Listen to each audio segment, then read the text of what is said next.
I'll do the same, slightly more dilute on the other hedge and just block that in. That's scraped back. We've got some stones here, and the further away we go, the less important these textures become, but it's certainly nice to have some textural marks. Darker than that now for the fence posts, just a dark version of the same kind of mix, ultramarine and burnt sienna, a little bit of the magenta in there. I'll put a few of these little fence posts in just on the top of the hedge, and we can establish where our gate is going to be, and the gate can be put in.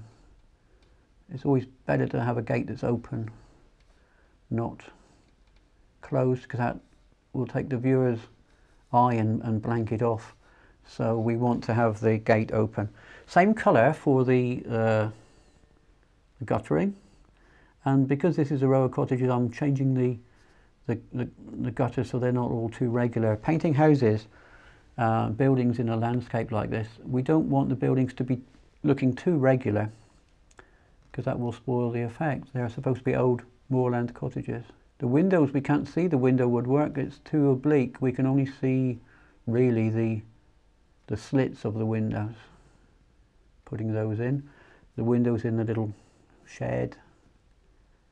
And a very dilute mix I'm going to use now of the same colour for the hint of greyish colour on the road.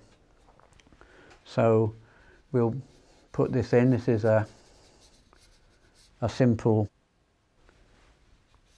greyish mix, plenty of water. Don't want the road to be too dark, but it's a simple grey colour there. And I'm going to pick up some colour on a sponge just to finish off this texture in the foreground, and a little bit of burnt sienna, and we'll roll some brownish greens onto the foreground with a sponge. It's a natural sponge, and used in this way it's very useful for giving rough textural marks. Make sure though that you drop the sponge right into the water when you finish, otherwise your sponge will be useless when it dries. So we just roll a few little marks over with these darkish colours. Just vegetation and things up here that is rough.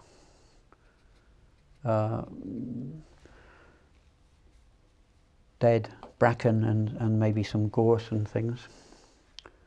And the same here. Foregrounds can be tricky, so we need to be very careful how we do this, but it's just putting in some additional textures, rolling and moving the sponge around so that they're not all the same shape as well, otherwise you get a potato print effect where you're just duplicating. But that's quite nice and coarse there, and I'm just going to let that dry, and we'll maybe just put the tree into the right of the cottage, and I think that'll be it. So I've left this to dry. It's taken a couple of minutes now, and that's fine.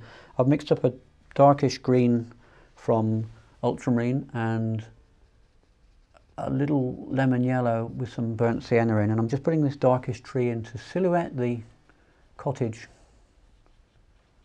on the right hand side, and some of the similar green just with a dryish brush. If you hold a brush like this and squeeze it and twist, you'll get the bristles fanning out, and that will give you a nice effect for grasses like that. So we'll just have a few little touches growing up around the gate, and a couple of little finishing touches. Terracotta ridge tiles is the next job, and so we'll put that in, and then I think we'll sit back and admire our handiwork. So there's a little lemon yellow and quinacridone magenta just going in, just to give the hint of some colour on the top of the roof, really.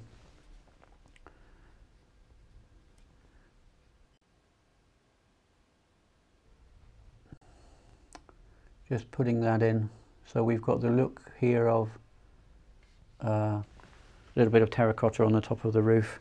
maybe the same on the colour on the top of the shed. And we'll sit back and have a look at that. Yes, I think that works nicely. Well, I've nearly finished. I'm just going to add a little additional window. So it shows through the gate there as if something as... we've got a little bit of architectural detail. Put a couple of the window sills in and shadows underneath the chimney. And that completes the image. This is done in a watercolour technique using acrylics and using a flow improver so that we've actually got a nice fluid look to the painting. Started with the top and the cloud formation being lifted out with kitchen roll, and I'm quite pleased with the result.